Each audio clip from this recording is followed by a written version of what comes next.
internet of value at Ripple, we're thinking much bigger than just cross-border payments. It's kind of like Amazon with rare books in the early days, just this market happens to be a $10 trillion market. We are at a historic turning point. Said in the past that you are doing for money what email did for communication. Moving the whole revolution forward. Take on it. There's trillions of dollars parked around the world. XRP. Is there a possibility that Ripple could take over Swift one day? Well, welcome back, ladies and gentlemen, to another episode of 24 Hours of Crypto. Let's get right into today's video. $1 million per Bitcoin.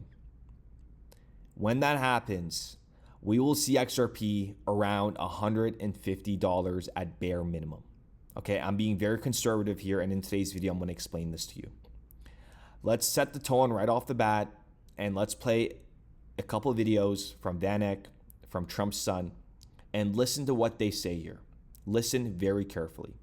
We have a 2030 target. In our base case, it's around $650,000. In our bull case, it's between $1 and $1.5 million. We have a model that assumes that by 2050, this is very long term, that Bitcoin becomes a reserve asset that's used in global trade and held by global central banks at a very modest 2% weight. And in that model, we arrive at a $3 million price target for Bitcoin. Now, that sounds, extreme, but that's a 16% compound annual growth rate for a couple decades. That's not really that extreme. So into the millions over the medium term is a high conviction call. A lot of eyes were opened when Bitcoin hit 100,000.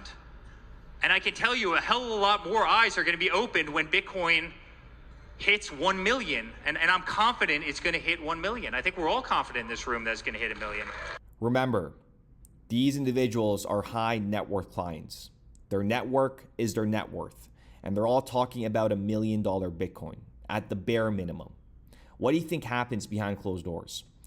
What kind of conversation took place when Trump came out publicly and said we could possibly pay the global debt with Bitcoin? They think it's good. Who knows? Maybe we'll pay off our $35 trillion, hand them a little crypto check, right? We'll hand them a little Bitcoin and wipe out our $35 trillion. But how do you... They have some major plans. And that is why I tell you guys, what we're about to witness in this crypto ecosystem is going to be unimaginable. You got to expect the unexpected.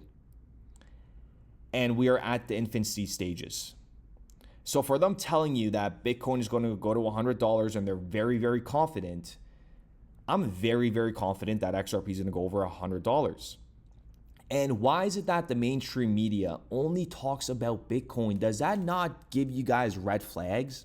Yeah, it'll go from like 1.8 trillion to $240 trillion, and it'll go up 29% a year ARR. That is my base case. And I've heard you say that in 21 years it's going to be at $13 million. That takes you to 13 million a coin. 13 million a coin. 13 million a coin. At 29%. Every Bitcoin you don't buy is going to cost you $13 million, my friend. Does that not worry you? Right? We're talking about coins like Doge, XRP, Solana, Sui, Link, Avalanche, Polkadot. Right? These digital assets are all going to play a role in the next financial revolution. Right? These are financial applications that are going to be integrated, and these digital assets will be leveraged. And a lot of people are going to miss out on XRP, and they're going to be shocked.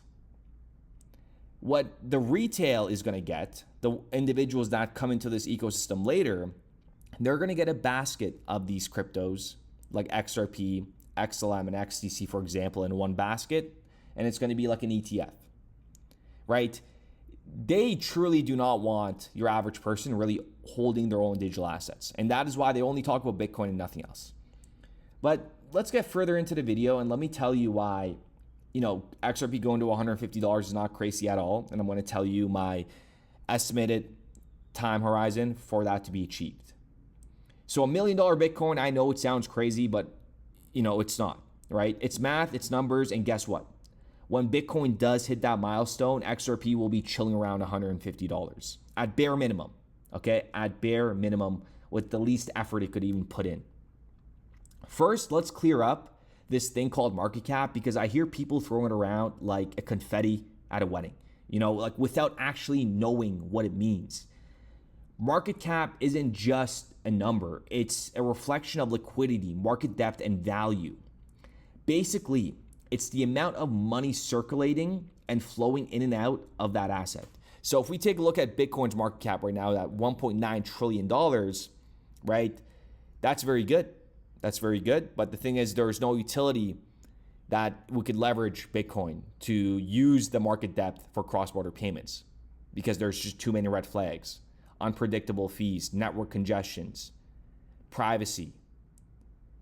And basically, the amount of money that's circulating and flowing in and out of that asset, it tells you how deep the market is. And guess what? For XRP to truly function as a global bridge, it needs a massive market cap. In other words, liquidity. You know, think about it. You can't settle like multi-billion-dollar trades when XRP is trading at $2, right? The market cap for XRP is $127 billion. Like, this is peanuts. Now, when Bitcoin hits $1 million per Bitcoin, its market cap will hover over $20 trillion, right? $20 trillion. Does that sound big? Maybe. But let me remind you, the global stock market is over 100 trillion. And let's not even talk about the bond market, real estate market, the derivatives. They make 20 trillion look like pocket change. This part of the conversation is called the Great Liquidity Reservoir, and I am going to struggle to convey just how much capital there is behind this regulatory dam, because the numbers are just monumental, right? How much money is there? Well, let's start with the most liquid of the liquid, right? Bank deposits, stocks, and bonds. $400 trillion. There's another 379 trillion in real estate, right? Gold is 13 trillion by itself. And then you get to the entire crypto ecosystem is like 2.5 trillion. And then you get to the entire crypto ecosystem is like 2.5 trillion. I'm not going to say all of this money is going into crypto, but quite a lot of it will end up in crypto, and a huge amount of it is going to end up in tokenized digital assets. The stock market, I mean, it's a Ponzi scheme, in my opinion, inflated with printed money. But hey, that's a rant for another day. Back to the point, right? If Bitcoin reaches 20 trillion, XRP will hit 10 trillion in the market cap. It's a utility token. It's not just a speculative asset like Bitcoin. It actually has a job, and it shows up to work every day. Like, it's crazy that Bitcoin is where it's at today. And like I said, it's going to go to $1 million because they're going to make it go to $1 million, folks. This is it. Get ready to get brainwashed. We already got born into the system of the banking cartel, right? We didn't know anyone to explain to us how this really started, right? We were just born into it. And we're just kind of going with the rhythm here. So that is why it's not too good to be true.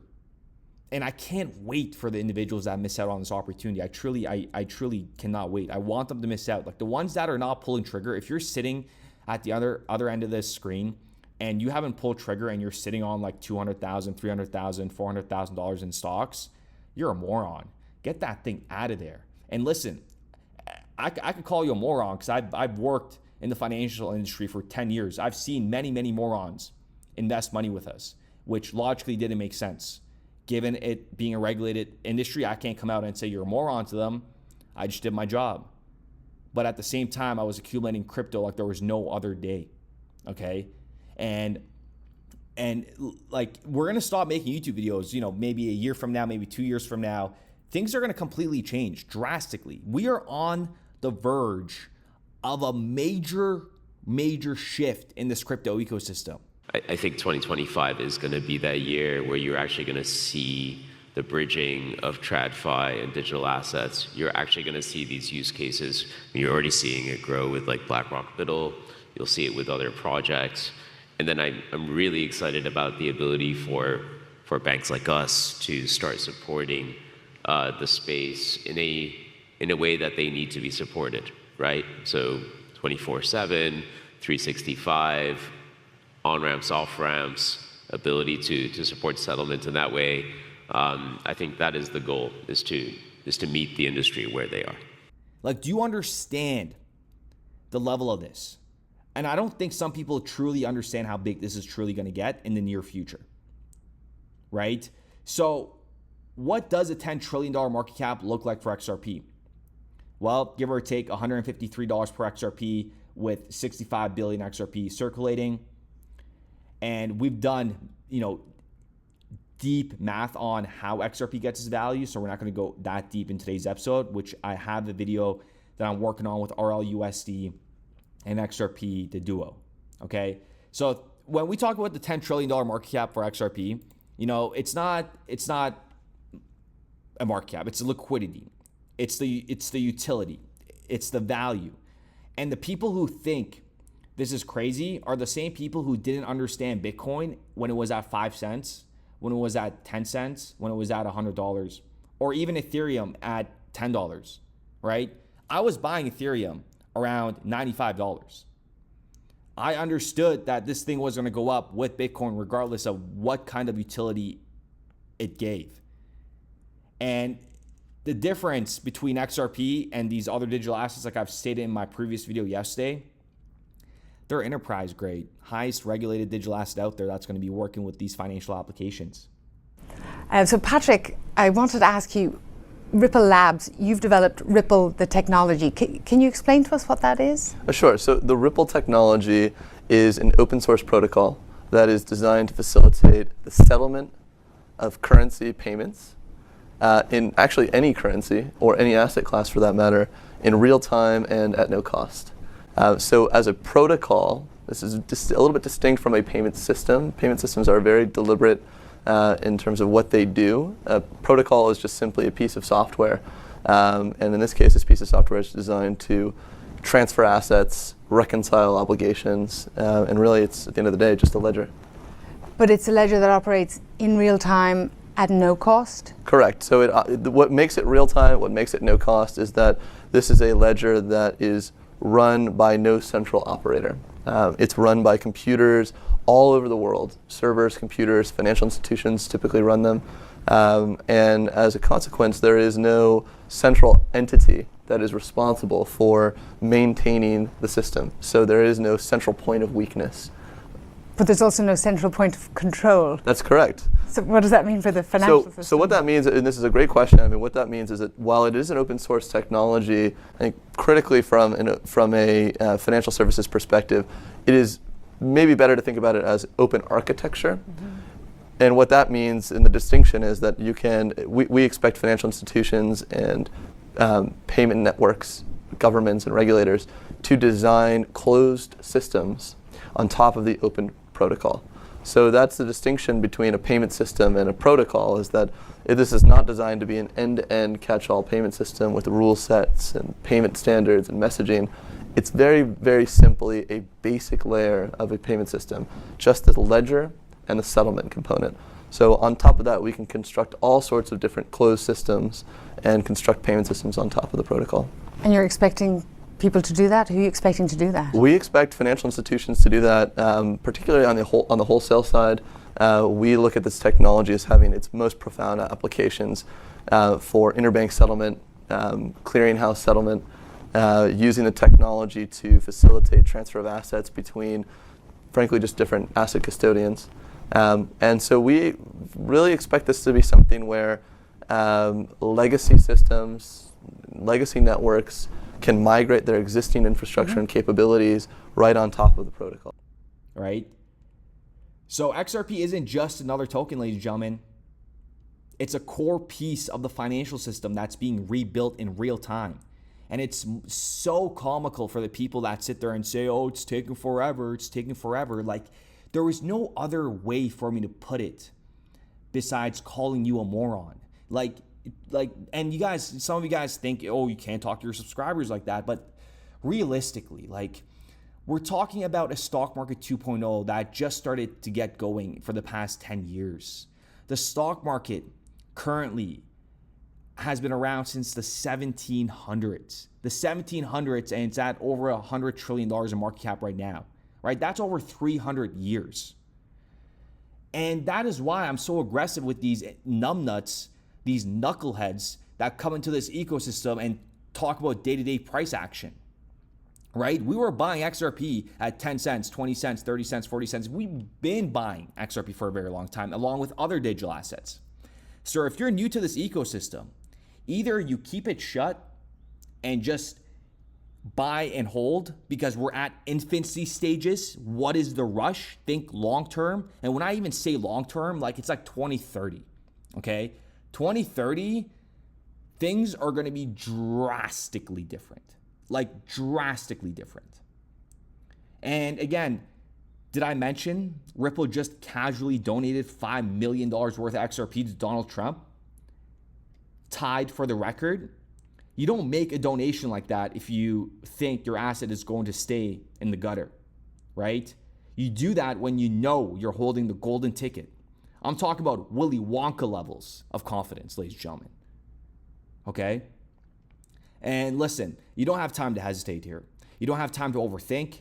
The writing's on the wall, the math checks out, and the donations are happening. The global financial system is changing before our eyes. And XRP isn't just in the conversation, it's sitting at the head of the table. And they have been sitting at the head of the table since they went balls deep with the IMF back in early 2017 and 18. Are you going to pull the trigger on these assets, or are you going to just watch them skyrocket from the sidelines and then you come in later? But at the end of the day, it's your choice. I'm going to give you just a rough outline in today's episode. Happy holidays, by the way, to everybody. But please, please, please, please, please, I beg you, just try to understand where things are headed. Even when we look at Tether, right? Look at Tether at $116 billion market cap. Well, sorry, volume. Okay, this is daily volume. RLUSD will reach this level 100%. Okay, that's like 100% is going to happen. When you look at USDC, wow, 589. Take a look at that. 589 billion in 24-hour volume. And XRP and its, duo partner, Ripple USD, $218,000 because it just got rolled out. So we're going to see this hit $1 billion. We're going to see this hit $100 billion. And when we see this hit $100 billion, XRP is going to be well above, just off top of my head, conservatively around like $30, over $30 when this hits in daily volume of $100 billion. So in my opinion, all this should happen by or before 2030. And that's XRP going over $100. Even when you combine, just Bitcoin and XRP's market cap, $30 trillion, 20 trillion at $1 million. You still got trillions left to, spread out between Ethereum, Solana, Tron, Avalanche, Chainlink. But also keep in mind, a lot of these digital assets are not going to be around, 10 years from now, 5 years from now, 4 years from now. There is going to be a huge shakeup in this crypto ecosystem. Look at this. There's 2.4 million cryptocurrencies out there. That is insanity. That is absolutely insanity. So with that being said, ladies and gentlemen, I do appreciate every single one of you guys. Let me know what you guys think in the comments down below. You can't talk about market cap, okay? It means nothing. A utility-driven market cap has no limit. It all depends on how big the network is and how it scales over time. There is no limit. XRP's market cap hitting $50 trillion, $30 trillion is going to happen in the future. It will happen, but I will not put a timeline on that. Yeah, it'll go from like 1.8 trillion to $240 trillion, and it'll go up 20. Okay, but it will happen. Logically speaking, this ecosystem over time, utility tokens, it's something we've never seen before. Okay, just wrap your head around that. Please wrap your head around that. We can't. It's like we haven't seen. Like when I say it's like something we haven't seen before. Just take a look at Bitcoin. God damn, let's use that for an example, right? Bitcoin at $2 trillion market cap. Let's take a moment of silence here. Again, I hold Bitcoin. I'm not hating Bitcoin. Please understand that, but I just logically do not understand what problem it solves. Besides it being a hyped up speculative asset. Like even when you guys saw the video earlier with all of them just talking about Bitcoin, it's like, why is it just Bitcoin? Like, why are we only talking about Bitcoin? Like, make it make sense. Even like a coin like Solana, for example, right? Solana only started, first of all, Solana was born with fraudsters through FTX, which is like, okay, whatever. I hold Solana. I'm just talking about the backgrounds of it, right? So Solana was born through one of the biggest Ponzi schemes, one of the biggest scams in crypto's history with FTX. It was done through Alameda. Solana, if you didn't know that, this is all facts. And Solana only got its value through the meme hype cycle. So we'll see what Solana does. It'll perform, but just understand how these digital assets are actually getting their value, right? Dogecoin, Elon Musk, Solana, FTX fraud, Alameda, Tron, literally the queen of helping USDT launder money. Like there isn't really much going on here, right? There isn't much really going on here. So with that being said, let me know what you guys think of the comments down below. Let me know what you guys think in the comments down below in regards to XRP reaching $100, $150 by 2030.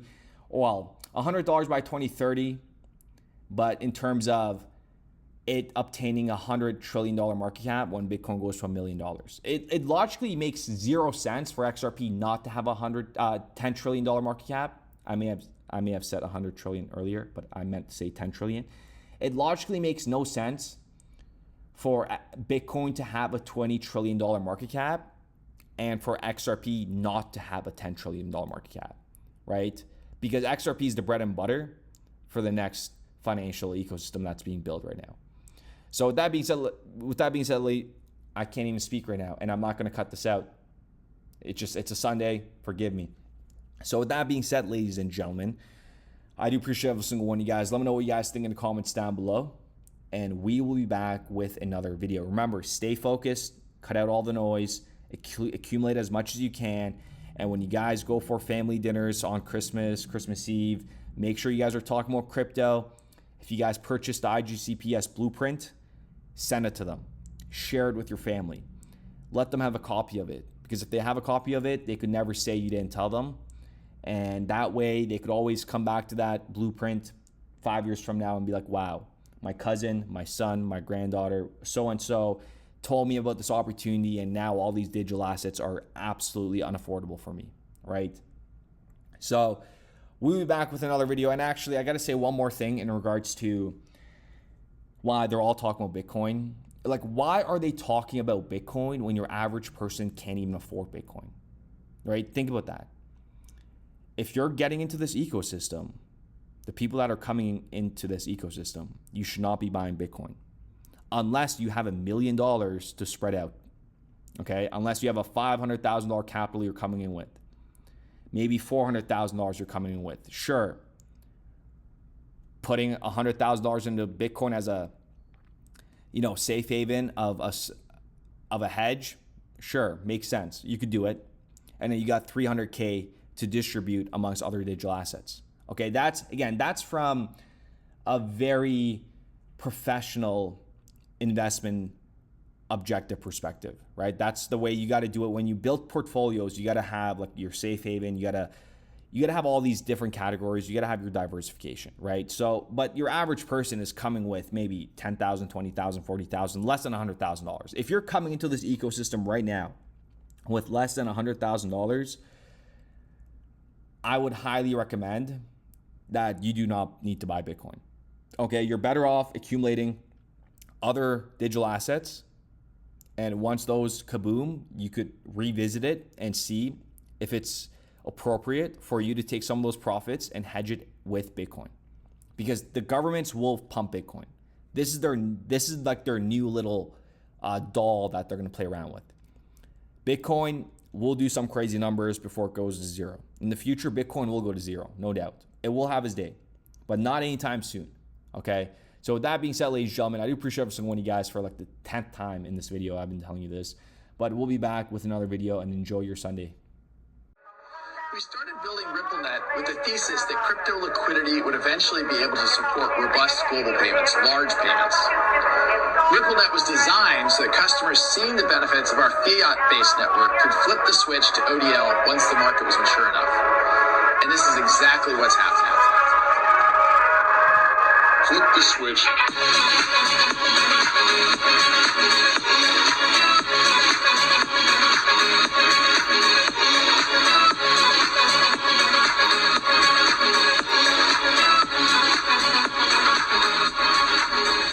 I think what we're building has, it's solving a real problem. And I think all of the tokens, my advice to anybody would be, understand the utility. If there's real utility and there's real value being delivered to a real customer, there will be value in the token.